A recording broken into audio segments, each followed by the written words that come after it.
Pour ceux qui ne me connaissent pas, je m'appelle Jean-Pierre Martin, je suis membre de la Société astronomique de France et j'organise ce soir avec nos amis de l'Observatoire de Paris cette session sur les astéroïdes.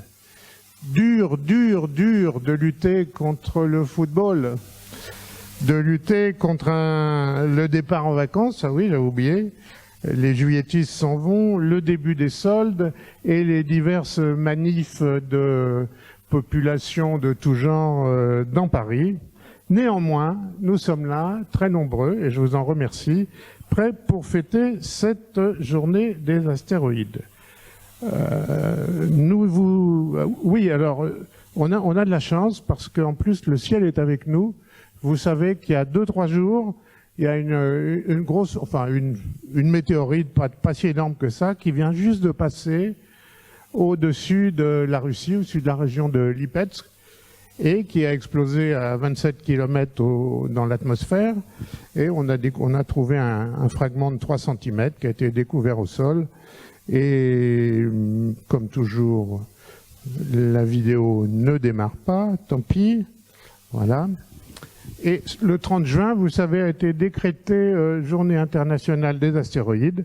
On va vous expliquer pourquoi dans quelques instants.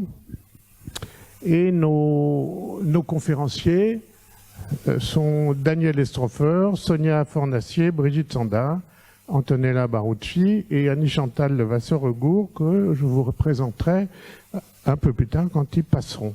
Voilà les heures de passage. On va essayer, enfin je vais essayer de faire respecter à peu près le temps pour qu'on puisse terminer vers 6 heures.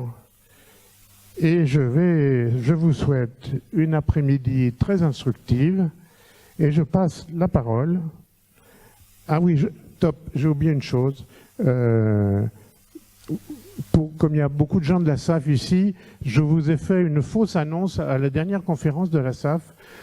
La prochaine conférence, la conférence de rentrée, c'est le 14 septembre.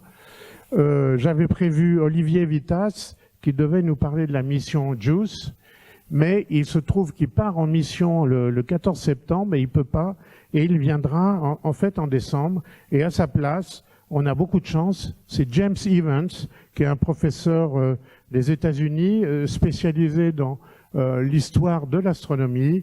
C'est un francophone, hein, donc pas de panique, il parle français, et il va nous parler de l'astronomie grecque avec comme point d'ordre la machine denticitaire que j'espère vous connaissez tous. Donc notez ça, réservation comme d'habitude, un mois avant, à partir du 16 août, 9 h du matin. Voilà.